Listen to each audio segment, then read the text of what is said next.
Nasabat ng PNP Highway Patrol Group ang tinatayang 221.5 million pesos na halaga ng Apple products sa isang checkpoint sa Mindanao Avenue, Quezon City nitong Merkoles ng madaling araw.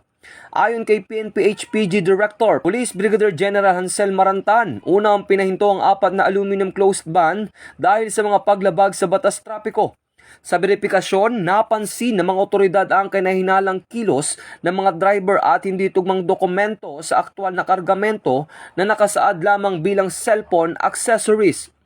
Kinumpiska ang mga iPhone at iPad, impound ang mga sasakyan at itinurn over sa Bureau of Customs para sa issue ng warrant of seizure and detention at karagdagang investigasyon.